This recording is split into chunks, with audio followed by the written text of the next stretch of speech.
Apocalipse, além de ser um livro completo, vem trazendo a história de um grande homem de Deus. Eu olho para este livro e eu vejo que os 6 primeiros capítulos deste livro está trazendo a parte histórica, ou seja, a passagem de Daniel pela Babilônia e tudo que acontecera dentro daquele reinado. E os últimos 6 capítulos agora está com uma linguagem apocalíptica ou escatológica, que vem trazendo agora símbolos, mensagens figurativas, visões e revelações, que tem como se fosse chave e fechadura, que tem a ver com aquilo que está dizendo no livro de Apocalipse. Quando eu olho para este livro de Daniel, eu vou ver que a história começa em tempos onde o rei Nabucodonosor estava reinando. E quando eu olho para este rei chamado Nabucodonosor, eu consigo entender que o nome deste rei significa rei de Nínive. E agora a Bíblia diz que este homem não conhecia o Senhor e não era temente a Deus. Ou seja, este rei por nome Nabucodonosor construía um império muito grande e poderoso daquele tempo. E a Bíblia diz agora que foi dada ordem para que os chefes dos eunucos trouxessem até a presença deste rei jovens bonitos de boa aparência. E estes mesmos jovens seriam usados para servir ao rei, seriam usados para obedecer às ordens deste rei. Quando eu olho para este rei, eu vejo que todos os habitantes daquele império por nome babilônica, ou Babilônia, que significa confusão, eu olho e vejo que todos os habitantes daquele império, eles eram pessoas completamente sábias e inteligentes. Eles tinham habilidade com a agricultura, eles tinham habilidade com a astronomia, eles tinham habilidade com a arquitetura. E quem habitava naquele reinado tinha que saber todas as coisas sobre aquilo. E eu olho para a Bíblia e eu vejo que agora a ordem deste rei chamado Nabucodonosor foi obedecida. E a sua presença foi dada com vários jovens bonitos de boa aparência. E a Bíblia diz que no meio desses jovens estavam 4 que se destacavam. A Bíblia diz que Daniel, Ananias, Misael e Azarias estavam junto com essa massa de jovens. Esses jovens, eles foram deportados da sua terra natal até a Babilônia. Eles foram levados para a Babilônia para obedecer às ordens do rei. Quando eu olho para a Babilônia, eu vejo que foi um grande império. Por que foi um grande império missionário? A Bíblia diz agora que o rei Nabucodonosor dava as ordens na Babilônia. Mas nós sabemos que o primeiro rei da Babilônia foi o rei Hammurabi, aquele que determinou quantas horas tem um dia, 24 horas e as horas 60 minutos. Eu olho para a Bíblia e eu vejo que a Babilônia era conhecida naquele tempo como uma grande potência. Assim como Jericó, assim como Canaã, como assim sucessivamente a Bíblia vai destacando cidades poderosas que tinham seu reinado poderoso. Eu olho para a Babilônia e eu vou ver que ela um dia foi reconhecida pela construção dos seus jardins suspensos. E agora Deus permite com que 4 servos dele que adoravam ao Senhor, que exaltavam ao Senhor, fossem deportados da sua terra natal para habitar na Babilônia. Olha para a missionária para você poder entender. Eu olho para a Bíblia e eu vejo que uma das coisas mais importantes daquele reinado era instruir aqueles jovens sobre toda a monarquia babilônica. Ou seja, a maneira de se vestir seria diferente. Se eles vieram com uma educação, a partir do momento que adentrassem na Babilônia, receberiam uma educação nova. Não falariam mais a língua da sua terra natal, não comeriam mais as comidas da sua terra natal, não falaria mais do mesmo jeito como antes falava. E a partir de agora, a partir do momento que entraram na Babilônia, eles tinham que vestir aquilo que o rei dava, eles tinham que comer aquilo que o rei dava, eles tinham que aprender aquilo que o rei ensinava. Portanto, o rei estava querendo apagar tudo que existia dentro daqueles jovens na sua terra natal. Ele estava querendo tirar todas as características desse jovem que antes, de onde era. Eu olho para a Bíblia e vou ver que a história começa dizendo que no meio dessa massa de jovens estava Daniel, Ananias, Misael e Azarias. E Deus permitiu, irmã, Deus permitiu com que esses 4 jovens entrassem na Babilônia. Ou seja, Deus permitiu com que esses 4 em território satânico, porque Babilônia era terra de idolatria. Babilônia era terra onde pessoas praticavam atos pagãos. E agora Deus permite com que quatro escolhidos dele habitassem na Babilônia. Só que é interessante a gente ver que a ótica de Deus é diferente. E Deus não faz nada sem propósitos. Se Deus colocou Daniel, se Deus colocou Ananias, Misael e Azarias dentro da Babilônia, é porque Deus tinha algo para realizar. Então, só para a gente entrar no clima da mensagem, eu quero dizer algo de Deus para você. Quem sabe você habita na Babilônia, porque a Babilônia hoje, nos dias de hoje, é o mundo em que vivemos. Estamos habitando em reinado satânico, porque a Bíblia diz que o mundo já é do maligno, mas eu vim debaixo da palavra de Deus e na braveza da leoa para te dizer: você pode estar habitando neste mundo, mas você não é dele. Você é escolhido de Deus, e aquilo que está dentro de você é maior do que aquilo que está no mundo.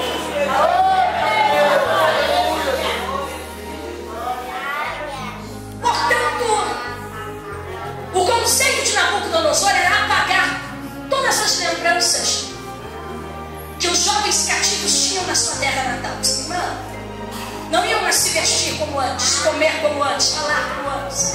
Iam entender outras coisas, entender de astronomia, de agricultura, iam entender de arquitetura, iam trabalhar para o rei, obedecer ao rei, fazer as vontades do rei. Só que eu quero dizer para você que Deus colocou Daniel, Ananias, Misael e Azarias na Babilônia porque Deus tinha um propósito.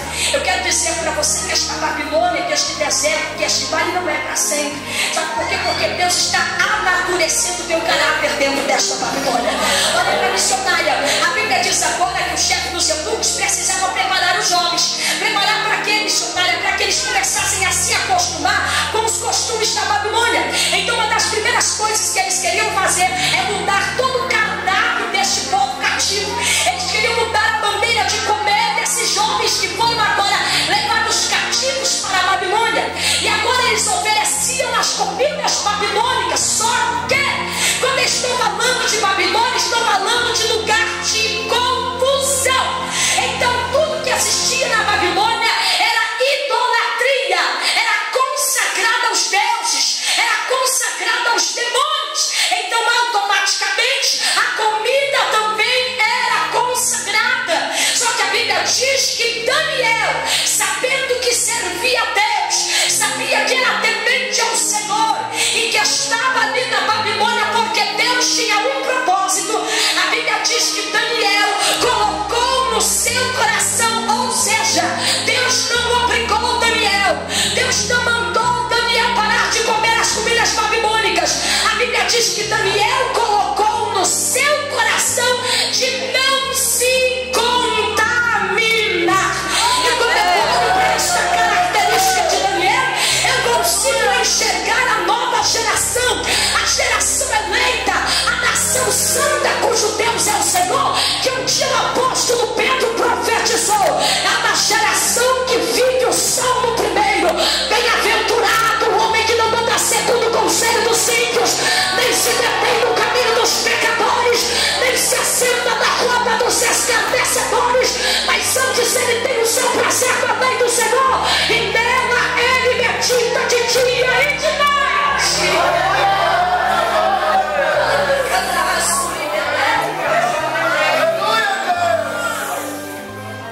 Ninguém que obrigou, ninguém disse para mim que eu não preciso comer, mas eu sei que isso aqui não é lícito. Eu não vou comer, porque se eu sou de Deus, eu sou de Deus. Para chegar no céu não tem atalho, não tem navio, não tem barco, não tem avião, não tem jatinho. Para chegar no céu tem que trilhar um caminho estreito. Para fazer a diferença tem que renunciar ao manjar do rei.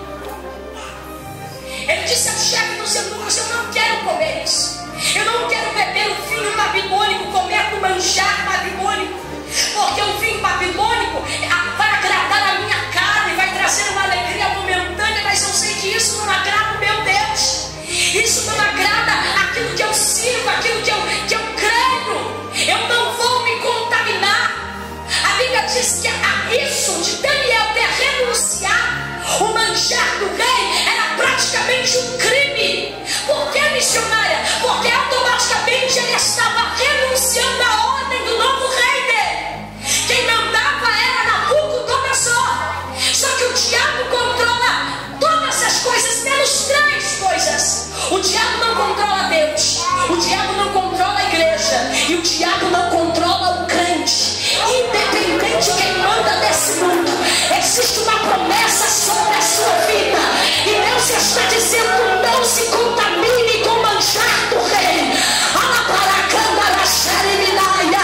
Não se contamina com a prostituição espiritual, não se contamina com a mentira, com a desobediência, não se contamina com o roubo, não se contamina com o pecado. Coma da palavra de Deus, se alimente da presença de Deus, porque é ela que vai te deixar de viver. A Bíblia diz: nem só de pão viverá o homem, mas de toda a palavra que vier, que sair da boca de Deus. Daniel disse: eu não vou me contaminar, eu não vou ser mais um aqui nesta Babilônia. Eu sei que isto aqui é cercado satânico, é terra de tribulação, é terra de confusão, mas não tem problema. Quem me permitiu chegar até aqui é fiel para me guardar. Quem me permitiu entrar na Babilônia é fiel para cumprir a promessa que ele fez. Eu não vou me embriagar, eu não vou encher a minha barriga, o meu estômago com manjar babilônico. Eu vou me santificar, eu vou me separar, eu vou ser exclusivo para Deus, porque eu sou o templo do Espírito Santo, e dentro do templo do Espírito Santo não entra sujeira. Ela para cantar a surina na camarada.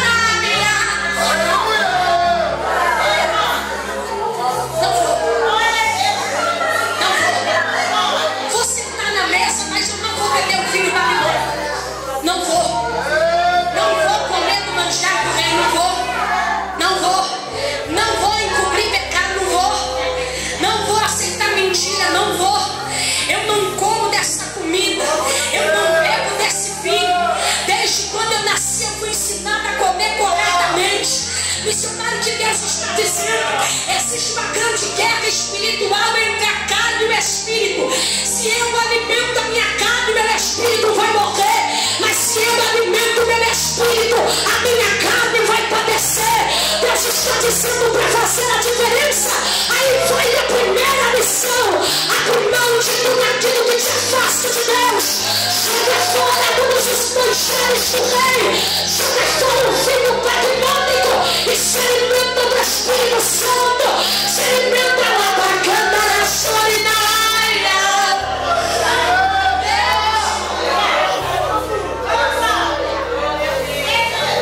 Escuta.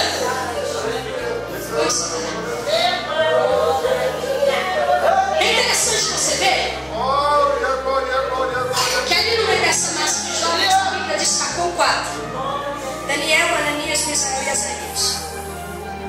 E a Bíblia diz agora que o que Deus fez na vida de Daniel, Deus não fez na vida de Ananias, Misael e Azarias.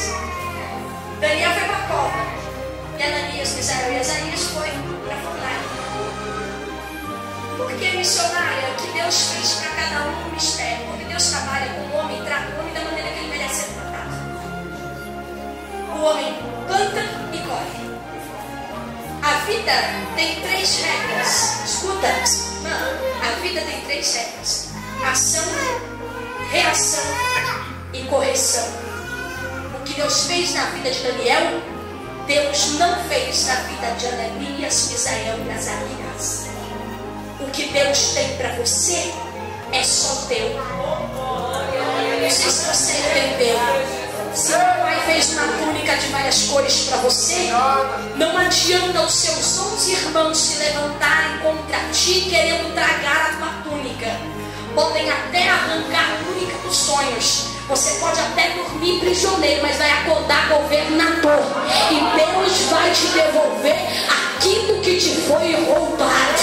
Missionário, eu não estou entendendo. Eu estou falando para você que às vezes você ora a Deus e diz: Senhor, na vida da Maria o Senhor fez, mas na minha vida o Senhor ainda não fez. O Senhor está dizendo: calma.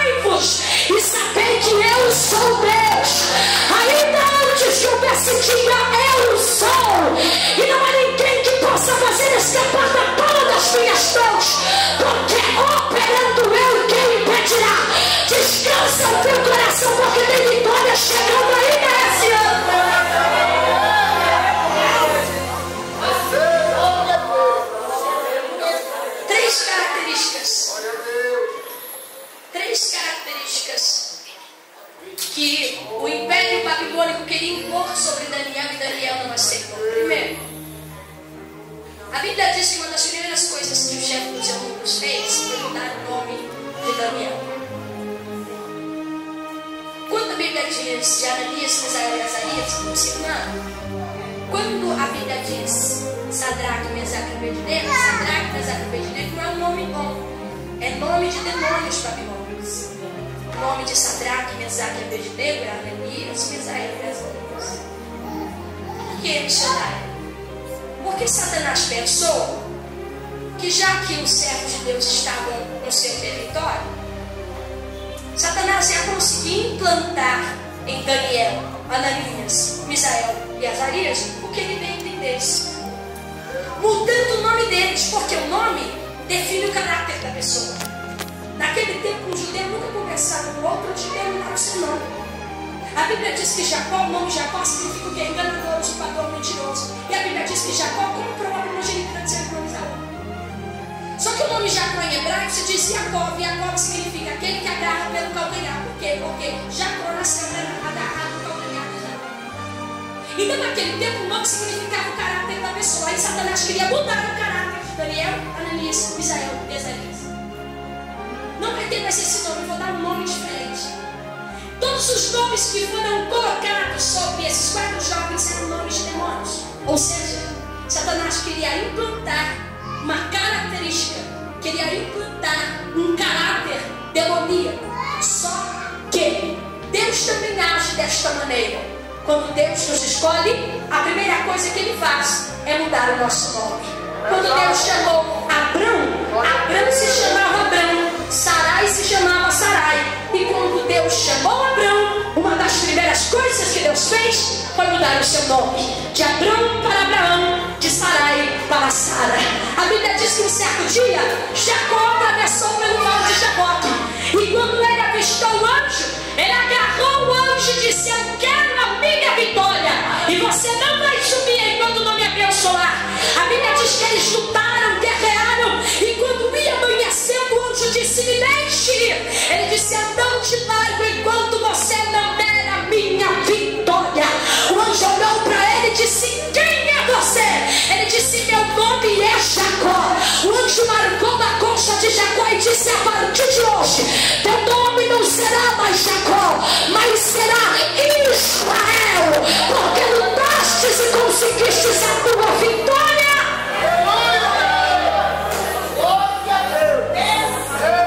Quando o homem está na mão de Satanás, Satanás chama pelo apelido.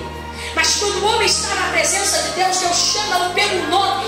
É por isso que a Bíblia diz que o Senhor é o nosso Deus. Por isso que a Bíblia diz que Ele nos chamou pelo nosso nome, nós somos Deus. Satanás, quando pega uma vida e no mundo, ele coloca apelido de derrotado, porque Satanás faz do homem cavalo e Deus faz do homem ser humano fiel para servir a Ele. Eu estou dizendo para você que estamos vivendo neste mundo e Satanás quer implantar dentro de nós um caráter, uma personalidade que aceite o pecado, que aceite a idolatria. Só que eu quero mandar uma má notícia para Satanás. A partir de hoje, Deus, além de mudar o teu nome, Ele também vai mudar o teu caráter. E Deus está dizendo: eu coloquei a marca da promessa dentro de você, e mesmo habitando na Babilônia, ninguém vai poder apagar aquilo que um dia eu proferi sobre a sua vida. Satanás não vai implantar o nome de derrotado em você. Satanás não vai implantar o nome de derrotado, de frustrado em você. No mundo, pessoas recebem apelidos. Quando mexe com o crime, recebe apelido. Quando mexe com as drogas, recebe apelido. Mas Deus não precisa disso. Sabe por quê? Porque Deus te conhece por dentro e por fora. É Ele que te faz um carinho quando você está triste, quando você está com o coração agoniado. Ele te conhece antes que você saísse do ventre da tua mãe. Foi Ele que chutou a primeira batida do teu coração. E Ele está dizendo: tu nasceu para servir ao meu nome. Tu és imagem e semelhança minha.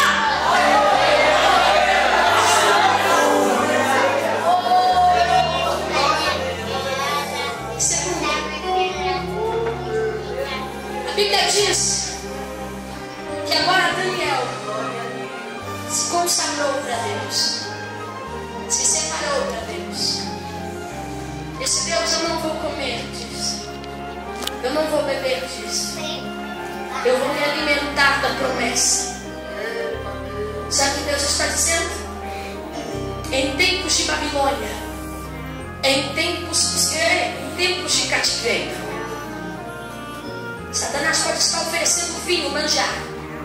Deus está dizendo: filho, fique em paz, porque se faltar comida, como foi dito hoje aqui, eu vou mandar corvo todo dia com carne fresca para te alimentar. Se faltar alimento, eu vou mandar um maná. Se faltar água, vai ter uma rocha ali para brotar água potável para saciar a tua sede. Quando Deus nos chama, Ele nos justifica.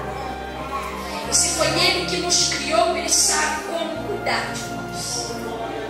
O diabo está dizendo que você vai morrer nesta Babilônia. O diabo está dizendo que você vai padecer, mas o Senhor está desta noite dizendo com autoridade: descansa. Porque aquele que habita no esconderijo do Altíssimo, a sombra do Onipotente descansará sobre ele. Deus pega as coisas loucas deste mundo para confundir as sábias. Não coma do manjar do rei, não beba do vinho babilônico, apenas se encha da presença de Deus. Terceiro, Daniel se destacou na Babilônia. A Bíblia diz que Daniel se destacou por causa do seu trabalho. Escuta, Daniel se destacou na Babilônia. Ele sabia separar, dividir o que é servir a Deus e o que é trabalhar para o rei Nabucodonosor. Escuta, o compromisso do professor é ensinar, o compromisso do aluno é aprender. O compromisso do crente é obedecer a Deus. Em tempos de Babilônia, se destaque e faça a diferença. Eu quero profetizar sobre você que assim como Deus usou Daniel, e aonde Daniel colocava suas mãos, o trabalho saía bem feito, saía com excelência. Deus está dizendo: a minha palavra te diz que tudo que você pegar na tua mão para fazer, faça com excelência, porque depois da morte não tem indústria, depois da morte não tem ciência. Missionário, que Deus já está dizendo simples, Ele está falando para você em tempos de calamidade, na